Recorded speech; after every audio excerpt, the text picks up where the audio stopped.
Baba, katika jina la uweza la Yesu Kristo, wewe umwema. Tumeuona wema wako hata sasa. Wema wako haukutupungukia. Sauti yako imekuwa dhahiri kwa ufunuo na kwa makusudi yale yale ya milele.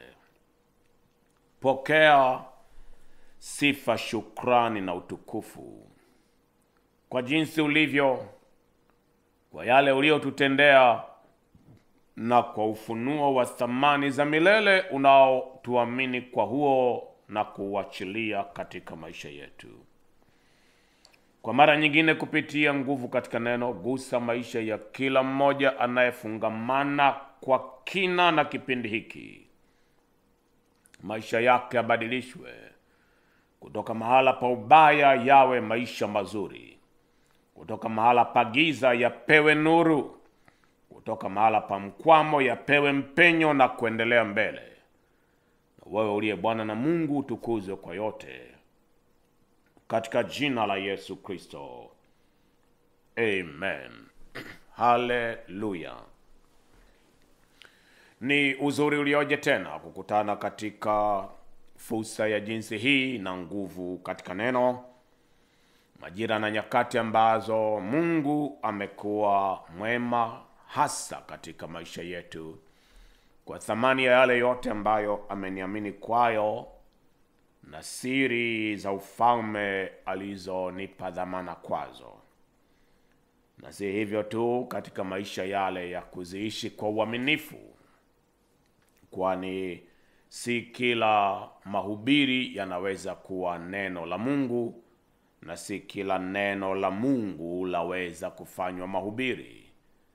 Ni ufalme uliojawa na mafumbo, is the kingdom of mysteries. Na fumbo lile unalopewa neema ya kulifumbua ndilo linalokupa kuletewa tofauti ya hatima inayotazamiwa. Sikai mbele ya kamera kwa lengo la kunena kama mhubiri mwingine anenaye, na nena kukushirikisha siri za ufalme ambazo zinawaondoa wanyonge kutoka mavumbini na kuwaketisha mahala pa viti vya enzi. Siri za ufalme zinazomtoa masikini kutoka jani na kumketisha pamoja na wakuu. Tumekuwa tukinena mara kadha wa kadha. Hii ni sehemu ya 6, kipindi cha 3 cha mtiririko wa kuikabili roho ya mkwamo. Fanya vema kwa kuwataarifu wengine habari ya Hebron TV na Hebron Media katika platform zake za mitandao ya kijamii. Waambie habari ya ENCC Mji wa Bwana na Bishop Manasseh kwa sauti ambayo mara zote yale yaliyo ya thamani zilizo nadra kuzipata usoni pa nchi ndiyo heshima na dhamana ninayoipokea kutoka kwa Mungu kukuhudumia kwayo. Ambatana nami tena katika mtiririko haya, na Mungu akuondoe katika mkwamo wa namna yoyote unaoyakabili maisha yako. Katika sehemu hii ya 6 ya kuikabili roho ya mkwamo, tunaongelea maisha ya kuhani mkuu anaitwa Eli. Na tunapomgusa Eli, bado hatujaondoka katika kipengele kinachohusisha roho ya mkwamo katika roho ya Elimeleki, yani roho ya majanga ya namna nyingi na kukwamishwa kwa namna nyingi, the multiple adversities and disasters. Wakati tunapoijadili roho hii, tunaposhirikishana mambo yanayohusisha roho ya Elimelek, kipindi cha kwanza tuligusa Yohana sura ya 5 aliyepooza kwa miaka 38. Kipindi kilichopita tulimgusa Elimelek mwenyewe na Bethlehem, Naomi, Mahlon na Kilioni, na mwisho wa yote, njia gani za kupita ili uwe salama. Kipindi cha 3 tunashughulika na Eli kuhani mkuu, na kipindi kijacho tutaongelea the multiple disasters kwa maisha ya mtu anayeitwa Ayubu wa siku za Biblia. Maandiko yanatuambia nini? Ni Mhubiri sura ya 9 mstari wa 12. Maana mwanadamu naye hajui wakati wake, kama samaki wanaokamatwa katika nyavu mbaya, na mfano wa ndege wanaonaswa mtegoni. Kadhalika mwanadamu hunaswa katika wakati mbaya, unapowaangukia kwa ghafla. Wakati mbaya unapomwangukia mwanadamu kwa ghafla, mwanadamu naye ananaswa vivyo hivyo. Katika mstari huu maandiko yanatujulisha kwamba huja nyakati zinazoitwa nyakati mbaya katika maisha ya mwanadamu. Nyakati ambazo mwanadamu anaangukia kwenye nyakati mbaya, majanga asiyoyatazamia yanamkabili na kumtokea. Tunapomwongelea Eli siku hii ya leo, tunampata wapi Eli? Katika kitabu cha Samuel wa kwanza sura ile ya 4, ambatana nami nisome mistari wa 17 hadi mwishoni pale mstari wa 22. Yeye aliyeleta habari akajibu akasema, Israeli wamekimbia mbele ya Wafilisti, tena watu wengi sana wameuawa. Watu wengi sana wameuawa. Hata na wana wako wawili, Hofni na Finehasi, nao wamekufa pia. Na sanduku la Bwana limetwaliwa, sanduku la Bwana limechukuliwa mateka. Ikawa alipolitaja sanduku la Mungu, Eli akaanguka kitini pake nyuma kando ya mlango, shingo yake ikavunjika, naye akafa. Maana alikuwa mzee tena mzito, naye alikuwa amewaamuru Israeli miaka 40. Tena mkewe huyo Finehasi aliyekuwa mjamzito karibu na kuzaa, basi aliposikia habari ya kutwaliwa kwa sanduku la Mungu, sanduku la Mungu ni hoja ya kwanza, na kwamba mkwewe na mumewe wamekufa, akajinamisha akazaa, maana utungu wake ulimfikilia. Hata alipokuwa katika kufa, wale wanawake waliohudhuria karibu naye wakamwambia, usiogope. Hawa ni watu waliokuwa wakimsaidia kujifungua, maana umezaa mtoto mwanamume. Walakini hakujibu wala hakumtazama huyo mtoto.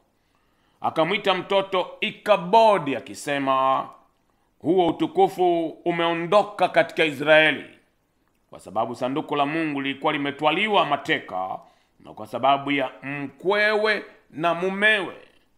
Naam, akasema huo utukufu umeondoka katika Israeli, maana sanduku la Mungu limechukuliwa mateka. Utaona the spirit of multiple adversities and disasters katika mistari hii karibu 6 tuliyoisoma ya Samuel wa kwanza sura ile ya 4.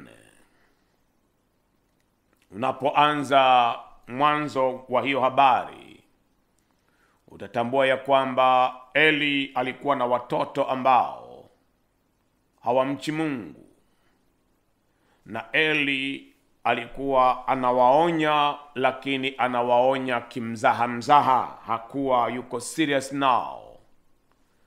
Na Mungu akanena na Samuel akiwa mtoto kwamba kuna nyakati Mungu atatenda jambo ambalo Israeli wote watakaposikia masikio yao yatawawasha. Eli akasema, Bwana amenena iliyo haki na ayatende mapenzi yake.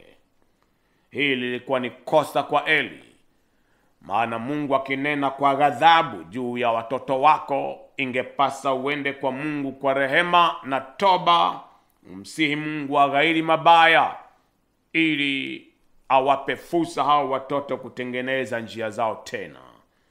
Eli alipokea hilo neno kama lilivyokuja. Israeli wote wakakabiliwa na vita na Wafilisti, na Israeli walijua ya kwamba vita hii hawaiwezi. Wakalichukua sanduku la agano la Mungu ili Mungu atangulie mbele yao kwenda vitani.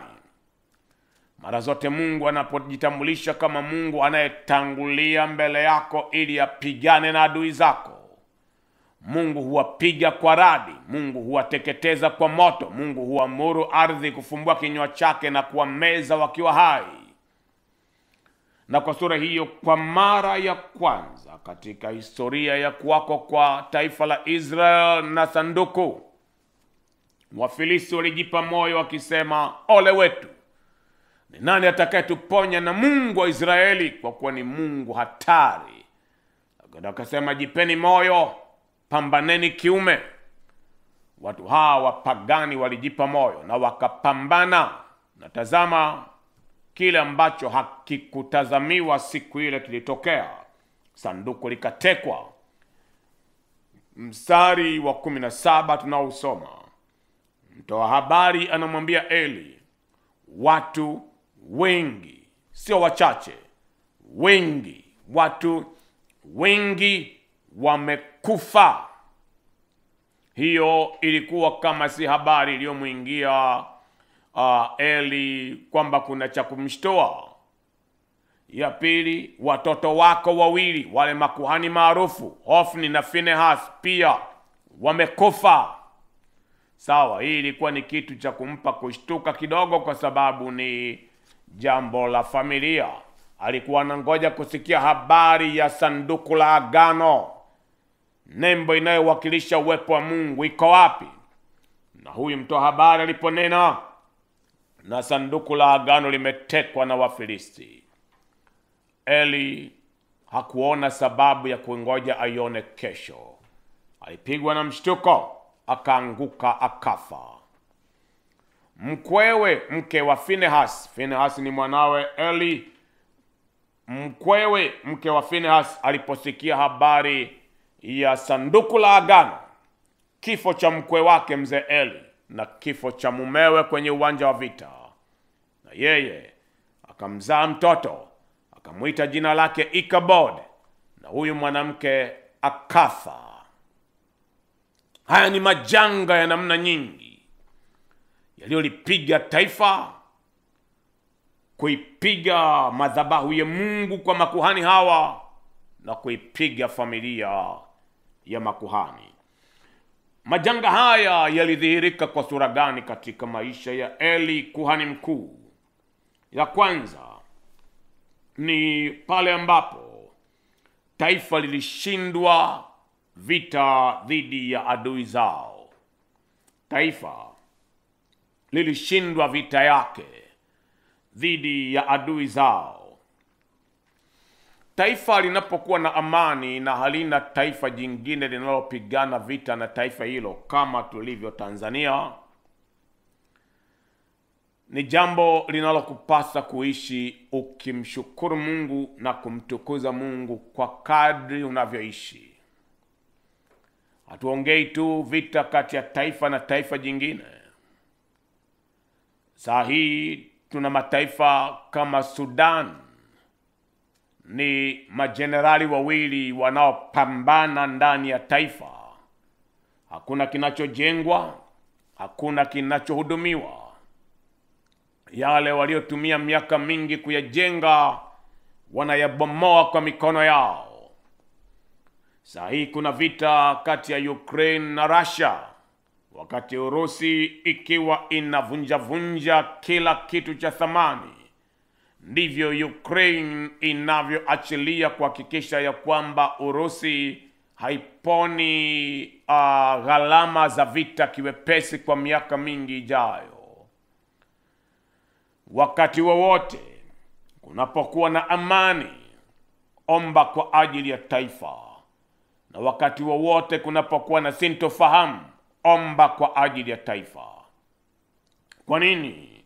Ni kwa sababu wakati wowote kunapotokea kushindwa kwa taifa, maangamivu yake yanawapata wengi, na wengi wa hao hawakuwahi kuwaza wala kudhani kwamba taifa likiingia kwenye msukosuko, majanga yatawaangukia na wao. Hiki ndicho kilichokuwa kinatokea taifa la Israeli katika wakati huu. Jambo la pili ni kwa mara ya kwanza katika historia ya Israel, sanduku la Bwana kuchukuliwa mateka.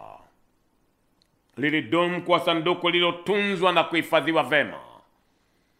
Nena kwa mara ya kwanza, kwa kuwa katika mtiririko wa maandiko, kilele cha yote Nebukadneza alipokuja kulibomoa hekalu, hakuna ajuae sanduku mpaka leo hii lilienda wapi.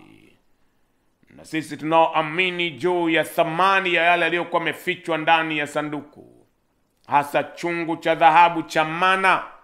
Ile mana ni mkate unaotoka mbinguni. Yesu akasema ni chakula cha kweli, ndio fumbo la mwili wa Yesu Kristo. Mungu mwenyewe alilificha sanduku lile. Kama lingetwaliwa likaenda Babeli, sanduku lile leo hii lingekuwa limeleta madhara makubwa, kwa kuwa watu wa Filisti walipoliteka sanduku liliwapiga wakalirudisha.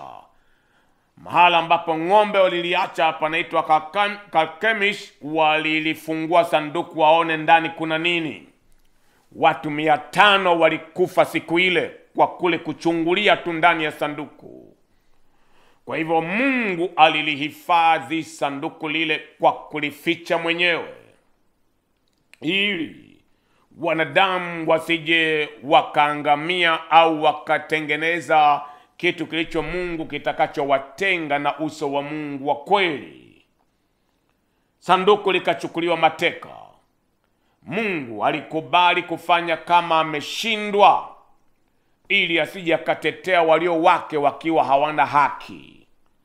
3, watoto wa kuhani mkuu wenyewe, kina Eli, kina Hofni na Finehas, watoto wa Eli, walikufa wote wawili kwa siku moja. 4, Eli mwenyewe alipigwa na mshtuko wa moyo, naye akaanguka na kufa. 5, mke wa Finehas alikufa.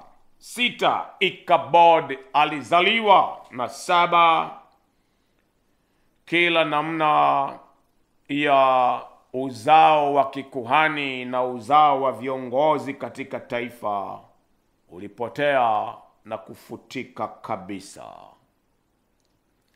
Haya ni majanga yote yanayotokea kwa siku moja. Na majanga kama haya yanapolikuta taifa, yakikuta familia, yakikuta huduma hiyo inaweza kuwa impacted na majanga hayo kwa muda wa miaka mingi kabla huduma hiyo haijapona, haijafika mahala pa kuwa na utulivu na mwelekeo. Inamaanisha nini mdhihirisho wa haya kwa maisha ya mtu anayeishi maisha ya siku kwa siku? Jambo la kwanza, tambua ya kwamba shambulio la majanga namna hii huwa linalenga kuondoa uhai wa mtu ambaye yuko karibu na wewe kabisa. Linalenga kufanya jaribio la kuondoa uhai wa mtu aliye karibu na wewe, na kwa namna nyingine mtu huyu anakuwa na upekee, yani a special person. Ukitazama, Eli amepoteza watoto wawili makuhani. Ukitazama mkwewe Eli alipoteza watu watatu. Yaani alimpoteza Eli baba mkwe, akampoteza Finehasi mume wake, na akampoteza Hofni ambaye ni shemeji yake. Lakini maandiko yanasema aliposikia habari ya sanduku la Bwana na alipoona mkwe wake amekufa na habari ya mume wake, na yeye akajinamisha, akazaa mtoto, akashikwa na utungu wa mauti, akafa. Yeye hakumtaja Hofni kwa sababu Hofni alikuwa ni shemeji, na yeye hakuwa anaona kama Hofni ndiyo yuko karibu na yeye, but he was not someone special to her. Kuna namna ambayo mtu anaweza kuwa karibu na wewe lakini hana upekee wowote. Kwa Eli kuhani, yeye Israeli wamekufa sawa, anajua kwenye vita mauti inaweza kutokea, ni jambo linalotarajiwa. Na watoto wako wamekufa sawa, hawa ni watoto wangu, they are special, lakini vipi habari ya sanduku la Bwana? Sanduku la watoto wangu wako karibu na mimi lakini hawanisikilizi. Vipi habari ya sanduku la Bwana? Aliposikia sanduku la Bwana limetwaliwa, Eli alianguka akafa. Kwa hivyo utaona ya kwamba katika taifa, wakati maandiko yanatupa fursa ya kuelezea familia ya Eli tu na watoto wake, vipi habari ya askari wengi na watu wengi waliouawa huko kwenye uwanja wa vita siku hiyo hiyo ya leo iliyotokea ya vita hii ya sanduku la Bwana kutekwa? Kuna wanawake wengi walikuwa wajane siku ile. Kuna watoto wengi walikuwa yatima siku ile. Kuna uchumi wa taifa uliharibiwa siku ile. Kuna ulinzi wa taifa uliharibiwa kwa sababu jeshi limefanywa kuwa dhaifu mbele ya adui zao. That is a multiple disaster. Ni majanga ya namna nyingi yanalenga kukuondolea watu walio karibu nawe wa faida, na kwa namna fulani ni watu wenye upekee kwa maisha yako. Mungu na kupe kuiona hatima yenye kumtukuza, hatima yenye kuwa na ushuhuda ya kwamba yeye aliye Bwana na Mungu ndiye Mungu ambaye hatoruhusu wale wanaokupenda na wale unaowapenda kupotea, kwamba hawatamezwa na kaburi kabla ya wakati wake, kwamba shetani hatanyang'anya uhai wao, hatawatenga na maisha yako, katika jina la Yesu Kristo. Jambo la pili ni nini kinatokea kama mdhihirisho wa majanga ya namna nyingi katika maisha ya Eli na katika maisha ya kila mtu practically? Ni kwamba kila wakati majanga namna hii yanapotokea, yale maumivu ya kihisia na majeraha ya moyoni huwa yanakuwa ni mazito kwa kiasi ambacho inachukua muda mrefu au inakuwa ni vigumu kwa mtu kupona kiwepesi. The wounds and attacks are so deep.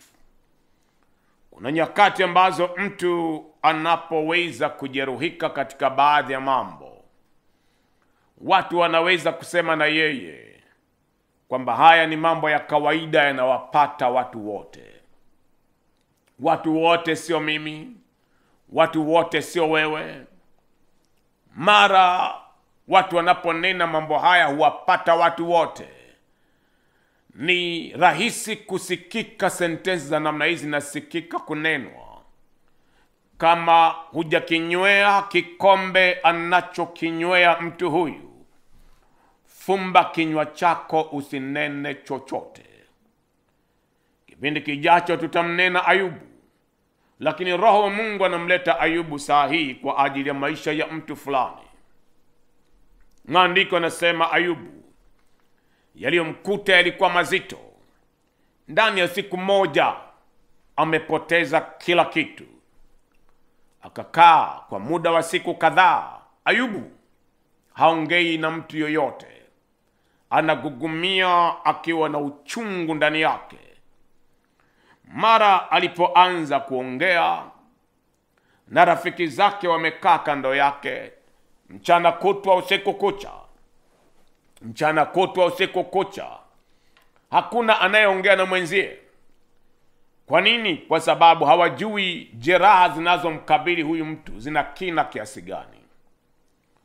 Wote wanne walipoanza kuongea, waliongea mambo ya kupuuzwa, hayana maana yoyote. Alianza watu kama Sofari Mnamath. Alipojibizana na Ayubu vikali, Bildadi Mshuhi akaendelea. Na Bildadi Mshuhi akiwa ameendelea kukaza kunena mila zake na falsafa zake. Sofari akiwa amemaliza, Bildadi ameendelea, naye Elihu akiwa anangojea kwa mbali.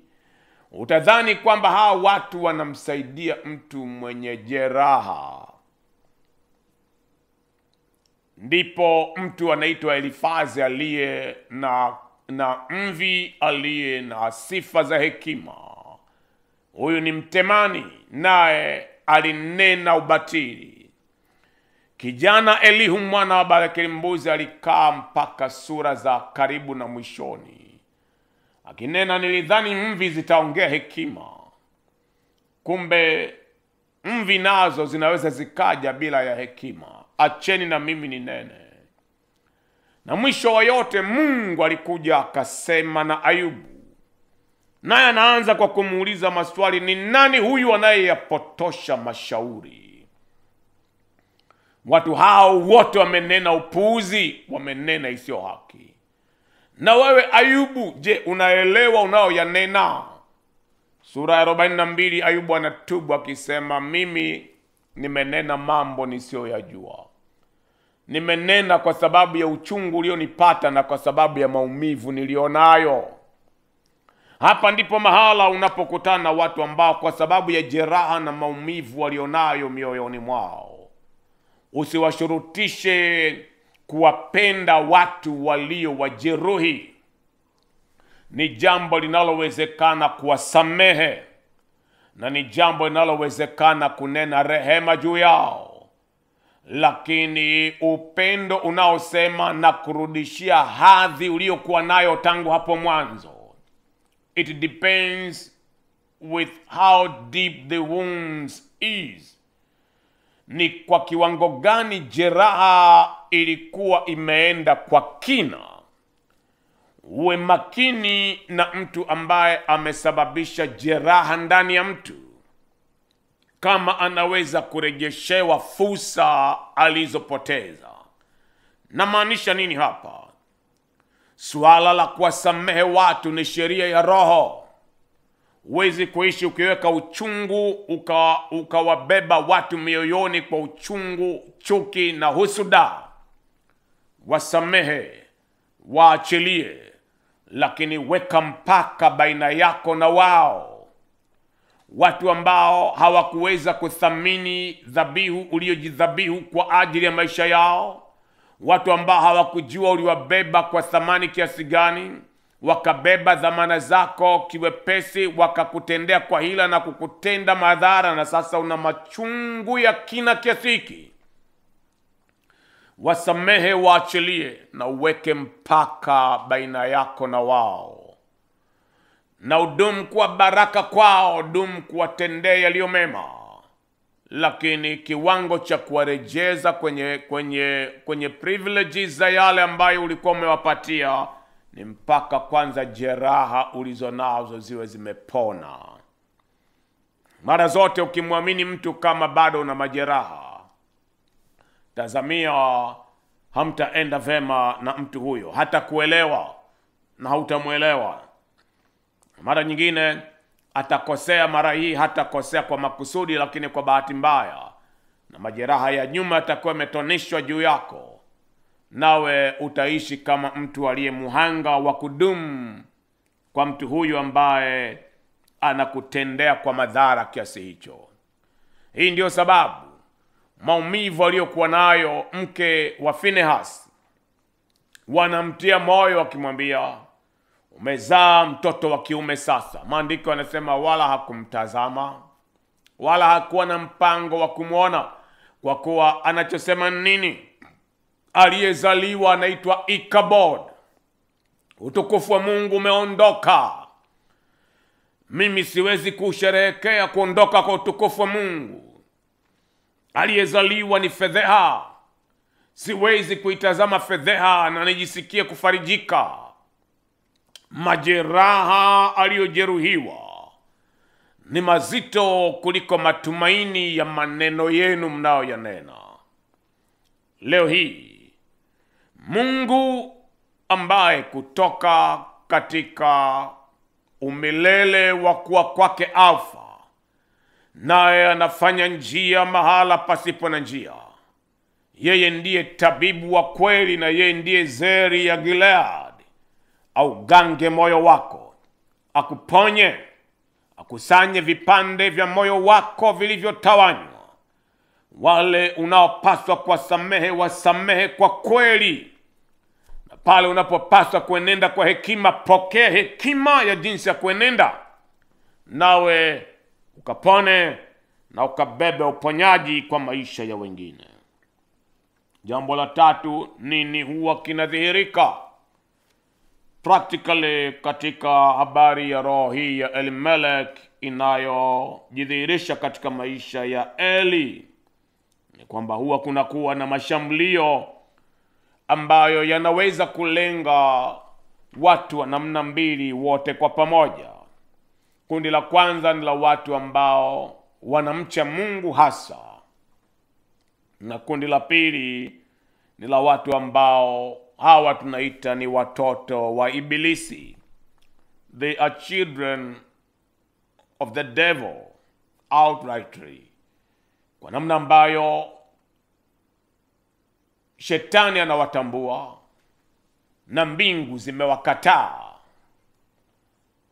Lakini wakati ambapo mbingu zimewakataa watu hawa, ndivyo ambavyo kuzimu huwa inaibuka ili kuwalipa mabaya watu iliyowatumia.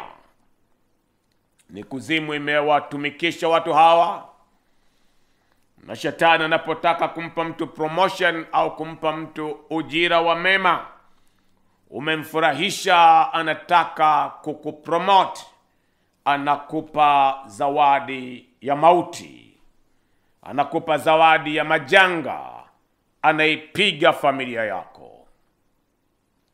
Kwa hivyo utaanza kutambua hapa ya kwamba wanaomcha Mungu huweza kuandamwa na roho hii ya Elimelech, na wasiomcha Mungu huweza kuandamwa na roho hii ya Elimelech.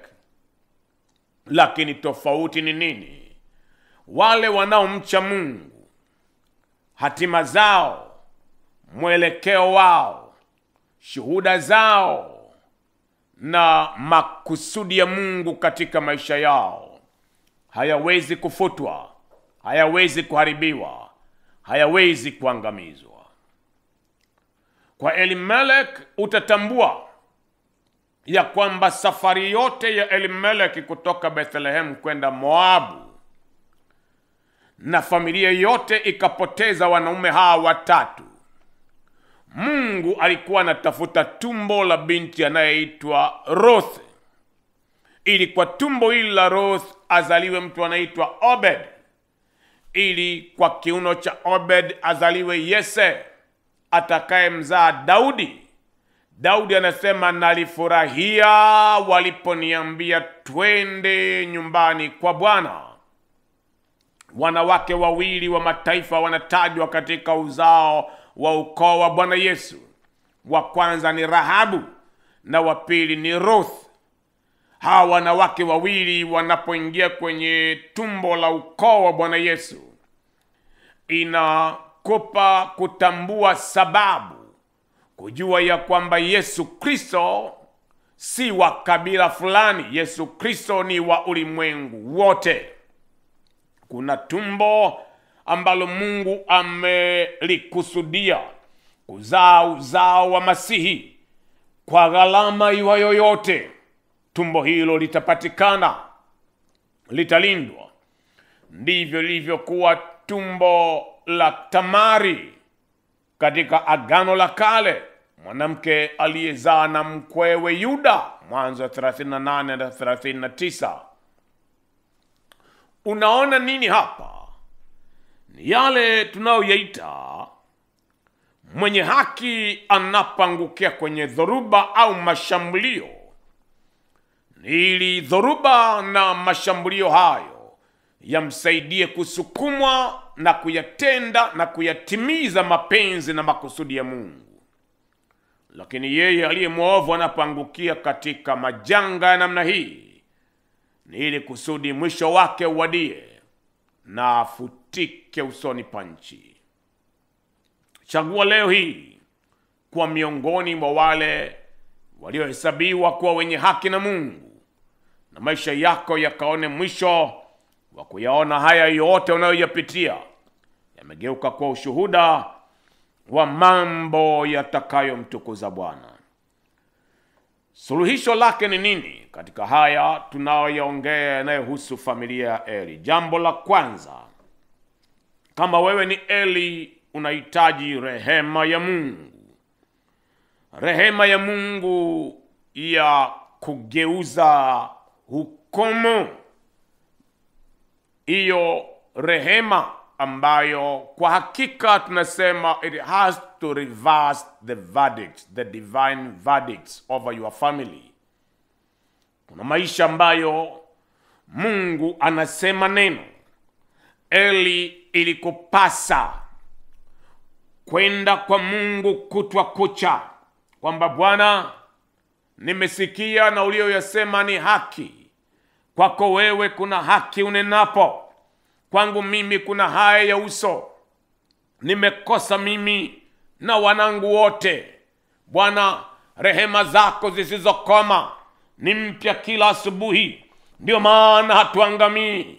Mungu mwenye enzi, ukiangalia uovu, ni nani atakayesimama usoni pa nchi? Wewe umtakatifu sana, kwangu mimi liko anguko. Geuka, acha hasira yako mbaya, acha hasira yako na ghadhabu yako, utuondolee hukumu tunayoistahili. Wanangu hawa waje mbele za Bwana kwa kufunga, kwa kuomba, kwa magunia na kwa kujidhabihu madhabahuni pake mpaka Bwana aghairi mabaya.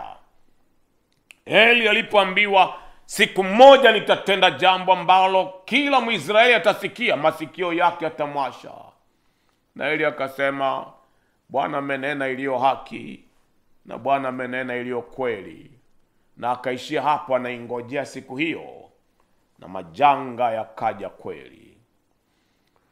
Ndivyo ninavyotatizika siku zote ninaposikia watu wanasikia satanic predictions.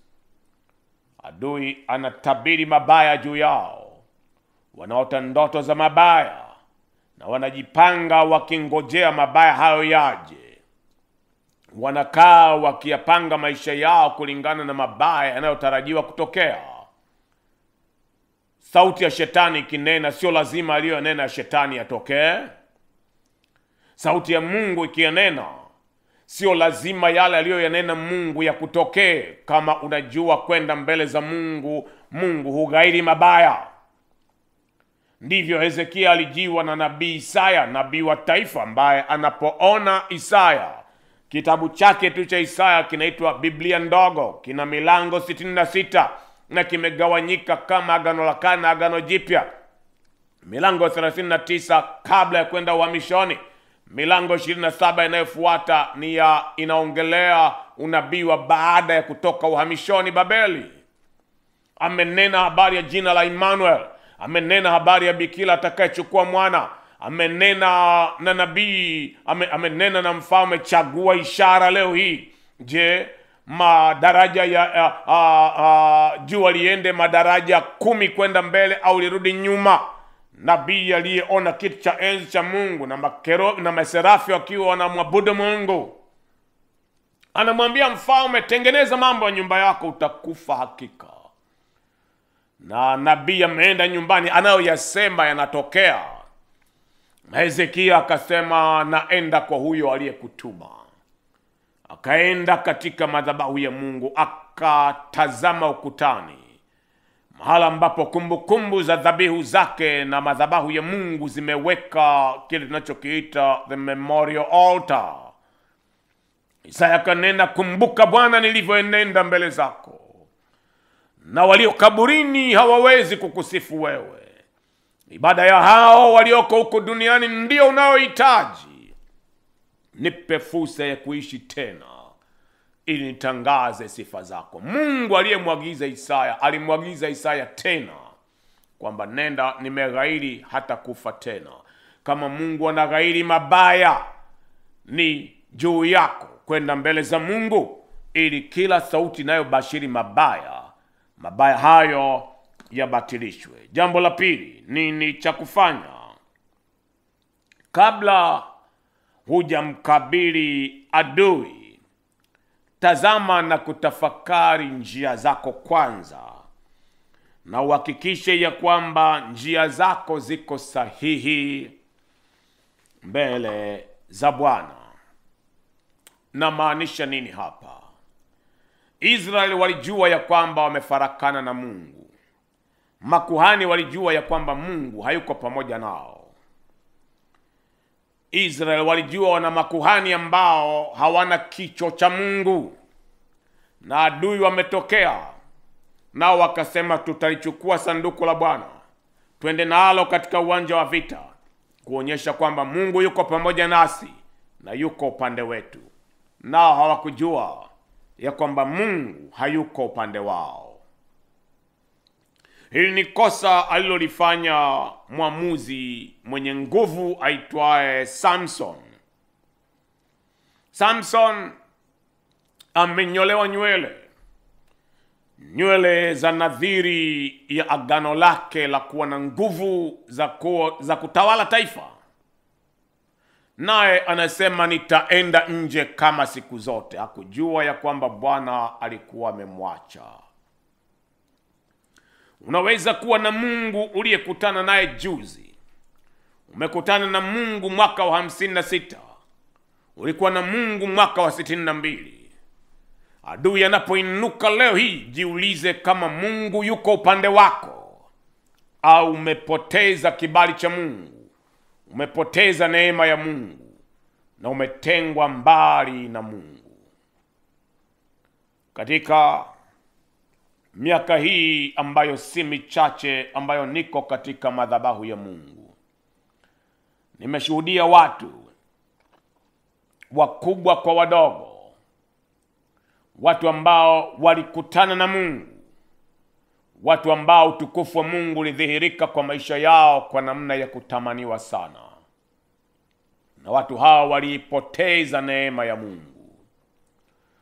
Waliweza kuishi maisha ya kufedheheshwa na shetani, hata kwa vitu vilivyo vinyonge na vilivyo duni kabisa. Walijua mahala walipoipoteza neema ya Mungu, na kwa wao haikuwa jambo rahisi kurudi mahala walipojikwaa na kuanguka.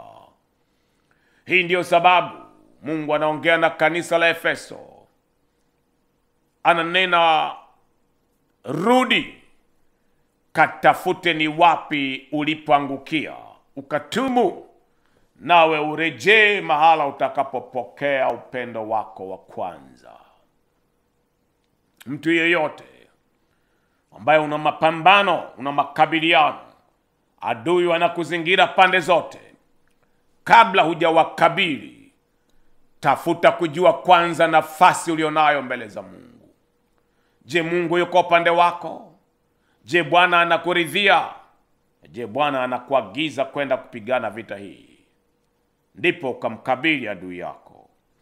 3, unafanya nini? Kule kwa upande wa Mungu ni jambo moja, lakini kuwa upande wa walio wa Mungu, upande wa wanaoshinda, ni jambo jingine tofauti. Hapa namaanisha nini? Kuna namna ambayo watu wangejua ya kwamba wanaolibeba sanduku la agano ni Hofni na Finehasi, watu wale ambao ni makuhani wanaofanya mambo yasiyofaa kwenye hekalu la Mungu wazi. Ingewapasa kuona na kusema kwamba kama huyu ndiye anayetuongoza, tuko upande wa watakaoshindwa tu. Hii sio vita ya kupigana.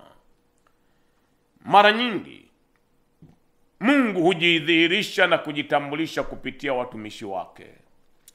Kama hautamkuta Mungu anatembea barabarani anataka kuwagusa watu au kuwahudumia watu au kusema na watu. Hautamkuta Mungu amekaa mbele ya kamera kama nilivyokaa akinena na wanadamu. Anatutumia wanadamu. Na ni juu yako kujua ukuhani unaobeba agano la Mungu kweli, au kama unawafuata wana wa Eli, nao ni watu ambao Mungu amenena wataangamia, wanaenda kufa. Sauli alienda akapiga ramli kwa mganga wa kienyeji, mchawi wa Endor, na mchawi wa Endor akamwambia, kesho wewe na watoto wako wawili mtakufa katika uwanja wa vita. Jonathan aliendelea kumwandama baba yake Sauli, huku kukiwa na the satanic prediction kwamba wanaenda kufa, na wakafa kweli. Kwa nini? Wambatane na timu inayoenda kushindwa, wambatane na jeshi linaloenda kuangamia, wambatane na watu ambao Mungu hayuko pamoja nao. Geuka, fungamana na watu ambao kwa hakika unajua Mungu yuko katikati yao. Mungu anawatetea.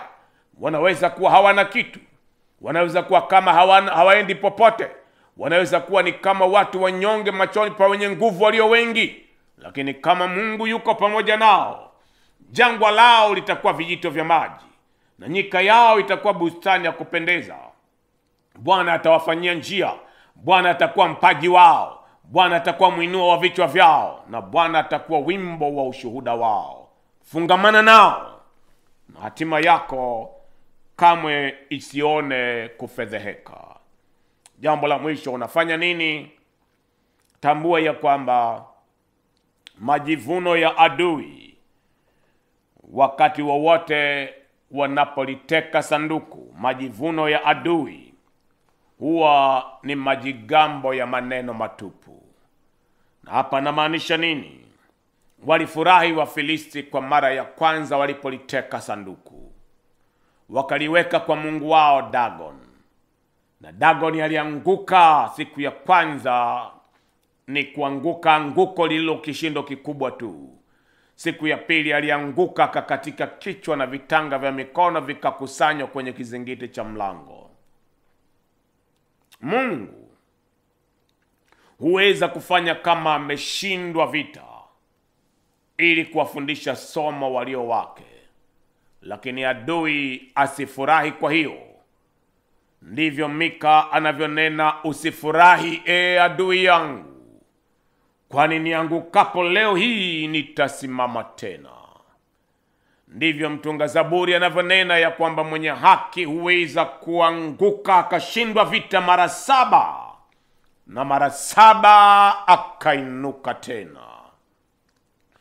Adui huweza kujivuna, adui huweza kuimba nyimbo za majigambo, lakini sanduku la Bwana lilipoenda katika kambi 5 za Wafilisti. Hizi ni kambi 5 tunaita tumbo la madhabahu zenye nguvu za kichawi katika kambi ya Wafilisti. Baadhi ya miji hiyo mpaka leo hii bado ipo. Miji kama Ishkelon, miji kama Gaza, na miji mingine iliyokuwako kama Gath alikokuwa anatoka Goliati, miji kama Ikron. Na unapokutana na miji hii, sanduku lilikotembelea, watu wakakusanyana, wakaweka madhabahu, wakatoa kafara, na wakatoa panya wa dhahabu, na watu wakapigwa na majipu mji wote. Wakaona sanduku haliwezi kukaa hapo. Walipolihamisha majipu, walipona hawa lilikoenda liliwapiga na majipu. Hii inakwambia nini? Mungu akiwa upande wako, hata kama itaonekana kuwa kama ni mtu unayeshindwa, mwisho wa yote ushindi utakuwa mikononi mwako. Ni bure majigambo ya waovu pale wanapoona mwenye haki kama amekwama au kama haendi popote, kwa sababu Bwana akiwa upande wako, Bwana akiwa upande wako, hata adui zako watatumiwa kwa lengo la kuhimiza na kutimiliza yale Bwana aliyokukusudia. Ndivyo unavyoona jinsi ambavyo shetani alimpeleka Yesu Kristo msalabani. Wakampiga kwa misumari, wakamuua, wakidhani ndio mwisho wako. Hawakujua ya kwamba hiyo ndio ilikuwa njia ya wokovu kwa dunia yote. Ni mambo gani yanayokukabili, yaliyokufanya usikie kuchanganyikiwa? Mungu ninayenena habari yake kwako, yeye hajachanganyikiwa. Anauona mwisho wa mambo kabla ya mwanzo wake kuwapo. Futa machozi yako, ondoa huzuni yako, mtazame yeye kwa imani, nawe ukaone majanga haya yakiondoka moja baada ya jingine. Mahala sahihi pa kuanzia, mpe Yesu maisha yako, awe Bwana na Mwokozi wa maisha yako. Fungua moyo wako sasa. Nena nami kwa kuomba maombi haya. Sema, Bwana Yesu, nafungua moyo wangu leo hii na kukaribisha wewe.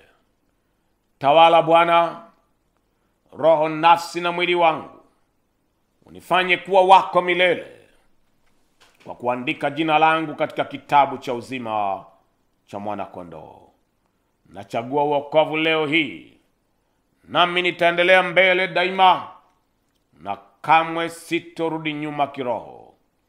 Katika jina la Yesu Kristo, amen. Umeomba maombi haya, wewe umeokolewa tayari. Nitatamani kusikia habari yako. Namba zinazopita kwenye screen yako, namba zile ambazo zinatajwa na media zote za Hebron, ni kwa msaada wako, kwa maelekezo zaidi, na kwa maombi ya kila changamoto inayokukabili, ili uwe na ushuhuda wako. Tupigie, tutumie ujumbe, nasi tutakuhudumia. Katika mji wa Bwana, ibada ya kumwabudu Mungu katika roho na kweli, mawimbi ya nguvu zake na mdhihirisho wa matendo yake, ni mahala ambapo haikupasi kustahimili kupakosa. Fanya uamuzi wa kimakusudi, na baraka ya Mungu yenye kutajirisha isiyochanganya huzuni pamoja nayo ikawe juu yako. Baba, nakutukuza kwa ajili ya kila aliyemhitaji wa mkono wako wa ukombozi kupitia nguvu katika neno. Majanga yamepiga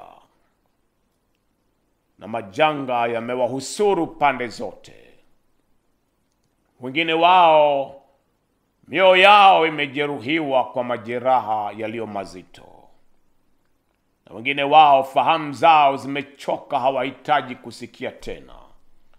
Kama alivyokuwa mke wa Finehas, wakiambiwa tazama hawatazami, wakiambiwa jipe moyo hawaelewi wanaonena wanaongea vitu gani. Na wengine wao ni kama Eli aliyekata tamaa, hajui anene nini tena. Na wengine wao wako kama Hofni na Finehasi, wanenao liwalo na liwe. Wameamua kuivaa dunia na mambo yake yote. Mwenye kurehemu ndiwe Mungu wa Israeli.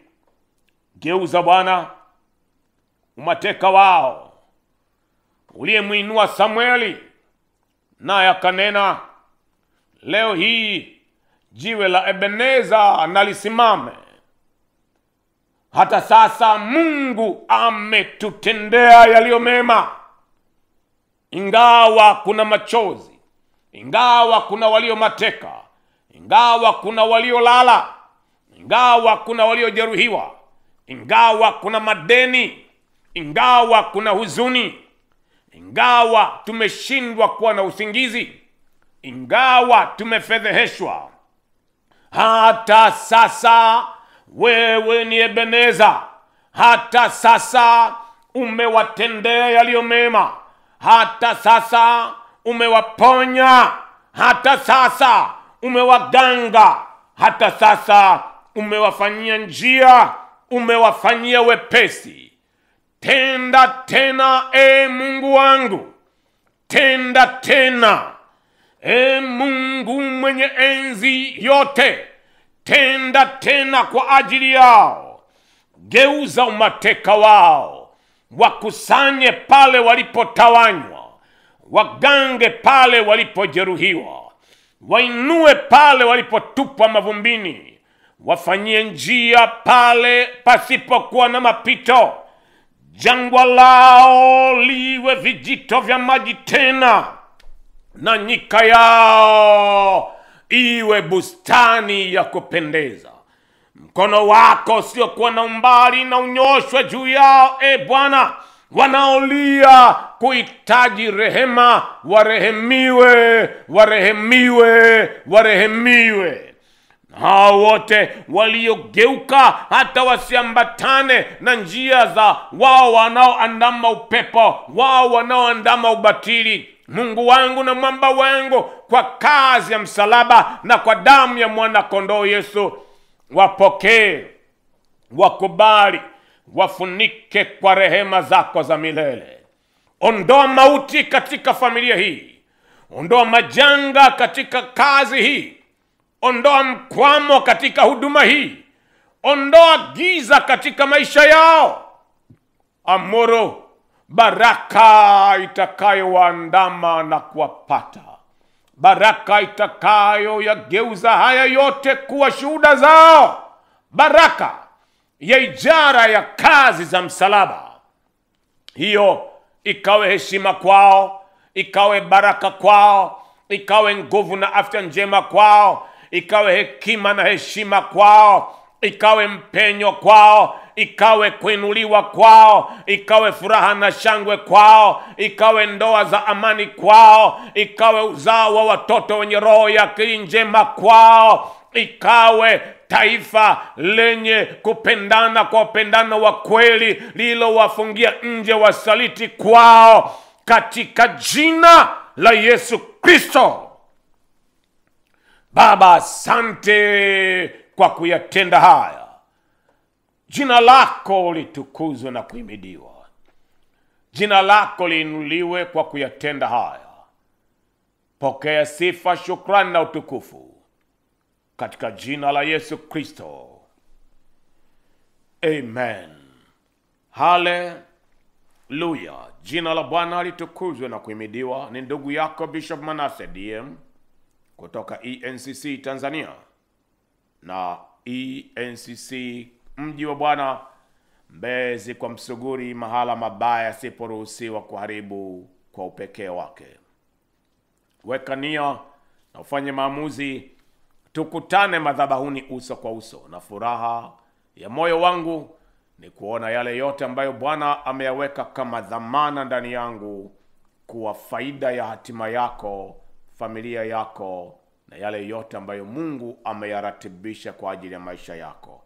Na iwe baraka ya kudumu katika maisha yako. Shalom.